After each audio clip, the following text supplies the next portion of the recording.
বিসমিল্লাহির রহমানির রহিম। আজকে বিএনপির রাষ্ট্র মেরামতের ৩১ দফার চট্টগ্রাম বিভাগীয় কর্মশালার সম্মানিত সভাপতি, আমাদের আজকের অনুষ্ঠানের প্রধান অতিথি জননেতা জনাব তারেক রহমান সহ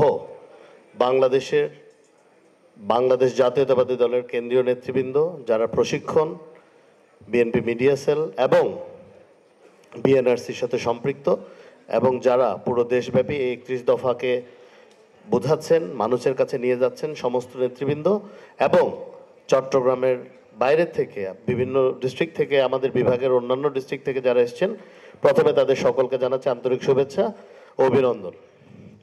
এই ৩১ দফা নিয়ে সবাই আলোচনা করছেন, আমি একটু ব্যাকড্রপটা বলি। এই ৩১ দফা কিন্তু একদিনে কোনো ড্রাফটেড ডকুমেন্ট না বা দলিল না। এই ৩১ দফা প্রস্তুত করতে গিয়ে বাংলাদেশ জাতীয়তাবাদী দল বাংলাদেশের প্রত্যন্ত অঞ্চলে গিয়েছে, সেখানকার পেশাজীবী, শ্রমজীবী এবং সমাজের বিভিন্ন স্তরের মানুষের সাথে আলাপ আলোচনা করে এবং বিভিন্ন দল, রাজনৈতিক দল সহ বিভিন্ন সামাজিক সংগঠনের সাথে আলাপ আলোচনা করেই এই ৩১ দফা ওনারা সৃষ্টি করেছেন। এবং আমি মনে করি এই ৩১ দফা, এই দলিলটি আমাদের দলের নেতা জনাব তারেক রহমানের একটি অনন্য অবদান হিসেবে বাংলাদেশের ইতিহাসে লিপিবদ্ধ থাকবে। আমি বিশ্বাস করি এই ৩১ দফা বাংলাদেশের স্বাধীনতা, সার্বভৌমত্ব, গণতন্ত্র, উন্নতি এবং সমৃদ্ধির একটি সনদপত্র হিসেবেই ইতিহাসে বিবেচিত হবে এবং সেভাবে এটা বাংলাদেশিরা মনে রাখবে।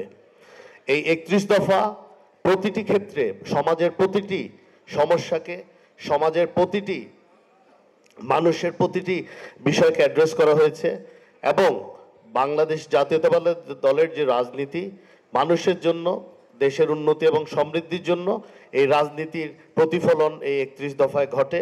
আমি আবারও আজকে এটা দায়িত্বহীনভাবে বলতে চাই, আমাদের নেতা জননেতা জনাব তারেক রহমানের এই প্রচেষ্টা বাংলাদেশের প্রত্যন্ত অঞ্চলে যেন আমরা আমাদের ৩১ দফাকে সুন্দরভাবে মানুষের কাছে পৌঁছে দিতে পারি এবং মানুষকে এটা বোঝাতে সক্ষম হই যে ৩১ দফা শুধু বিএনপির দাবি দেওয়া নয় বা বিএনপির ম্যানিফেস্টো নয়, এটা হচ্ছে সুন্দর, উন্নত এবং সমৃদ্ধ বাংলাদেশ গড়তে হলে এবং বাংলাদেশের স্বাধীনতা, সার্বভৌমত্ব ও গণতন্ত্রকে সমুন্নত রাখতে হলে প্রতিটি বাংলাদেশের অধিকার আদায়ের অন্যতম সনদপত্র।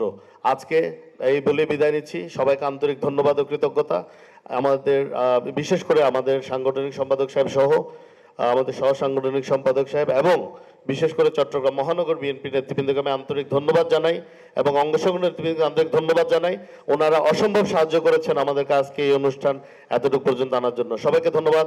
আল্লাহ হাফেজ। বাংলাদেশ জিন্দাবাদ। বাংলাদেশ জাতীয়তাবাদী দল জিন্দাবাদ। আসসালামু আলাইকুম।